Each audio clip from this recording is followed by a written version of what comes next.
bus that you take to get to, or a little van that you take to get to Nokutsepo. And here are some of the kids who were in the activities in Nokutsepo. You can see they did different crafts activities with the kids.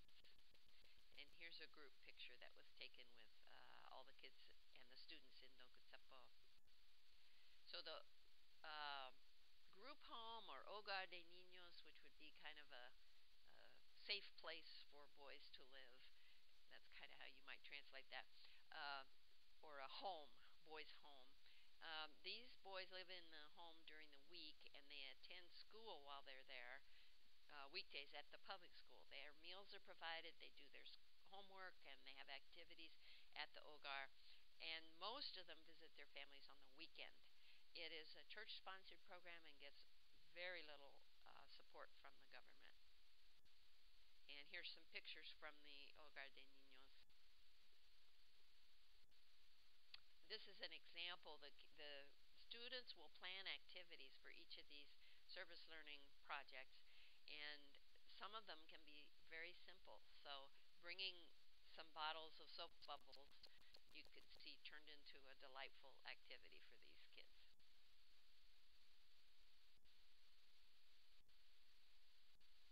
And the students in this situation had an awards day at the end of their time with the Hogar de Niños, and gave each kid an award for something they were good at.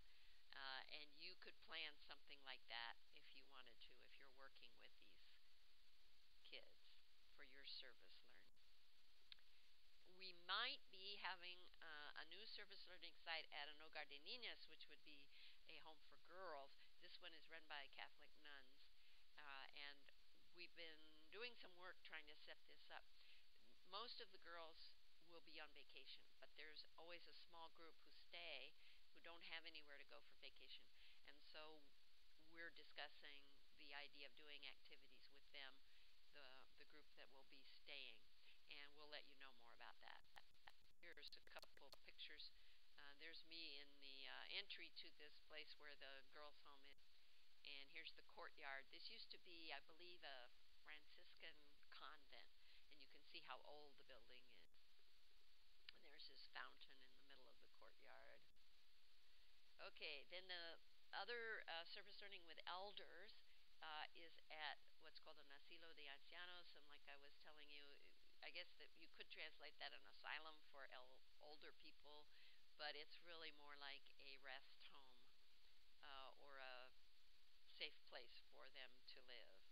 And there are about 12 elders who live in a house. There's a cook, and this is a person who provides who lives there with her family, and she also cooks and takes care of the house. So it's a much more informal kind of setup than we would expect probably in the United States. There's also two part-time nurses who come in different times in the day. And this asilo was originally sponsored by the Rotary Club there in Pátzcuaro. Receives a very little bit of government funding, and runs on a minimum of funding in general. All the people share rooms and bathrooms. There's a dining room and a meeting room that has a TV. There's an outdoor garden and patio, which is all surrounded by a wall. And here are some pictures from the asilo. Some people that live there. Here's some of the students with one of the residents, and some other students with other residents. This particular group decided to play music and try to get the elders dancing, and they succeeded in doing that, and everybody had a lot of fun. So this is actually an example of how you can do a project like this even if you don't speak much Spanish, because it doesn't take Spanish to dance. So what you'll do is end up exploring ways to communicate with people that go beyond language. This is a picture of everybody together at the end, and you'll notice the importance of the religious pictures and paintings on the walls. Most of the people that live in this rest home are very religious and Catholic. So some of the issues issues that we'll be learning about and talking about are the role of the family in Latino culture, the impact of immigration on Mexico, what the effect it has on the villages and the people left behind, and some of the social and health needs in Mexico and what kinds of programs there are there to meet those needs. In addition, you'll have a chance for some cultural immersion. You learn a lot by being there and being surrounded by a culture that's different. And you will visit the village of Nocotepo, which is a more rural and indigenous culture. And we'll have a meal there, and you'll have a chance to take a class learning how to make handmade tortillas, for example. I was not very good at this, but some of the students did better than I did. And just to give you an idea, we asked some of the students to make comments about what they got out of this trip, and here are some of their comments. You may not recognize your growth right now, but later on you'll see how this has really been a growing experience, a changing experience, personally and professionally. And another comment, it was just kind of a jump for me to do this. I've had such good experience here that I'm going to be more willing to do this again. When she says here, she means in Mexico, that she's going to be more willing to do this again, to do other things, or even like little things, like just take a risk. Things I normally wouldn't have done or gotten out of my comfort zone. I think I'll be more willing to do that. And another comment, I really enjoy getting to know people who are living here, like Alicia. I think that's what is making it so great, and is just getting to know them and their lives. Here's another comment. This trip has greatly impacted my personal and professional life. I would recommend that anyone with the opportunity to travel abroad and do service learning to take it. It is truly a life-changing experience that will remain with you forever. So here's some pictures of the group getting ready to leave and go home and waiting in the airport to catch the plane back. So if you're interested in doing this, you really want to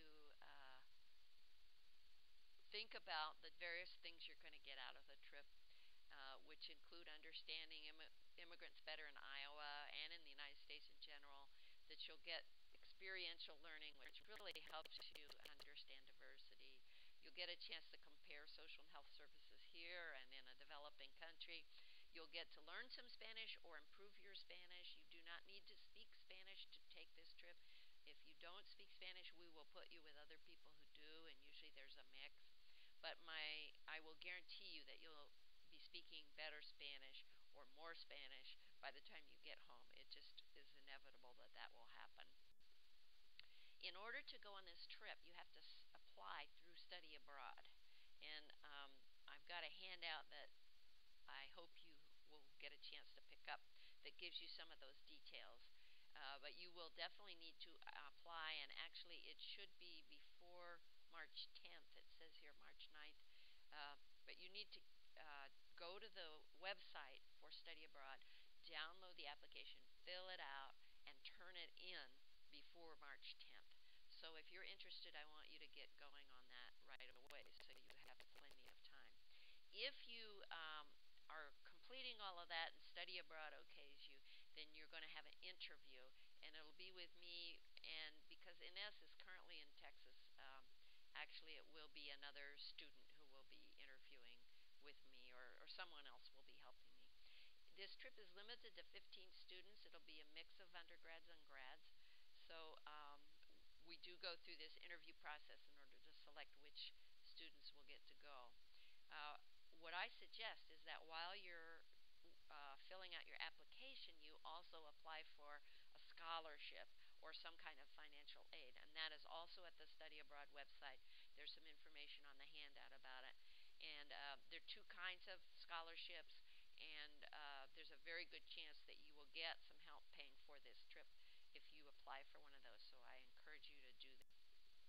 We can't give you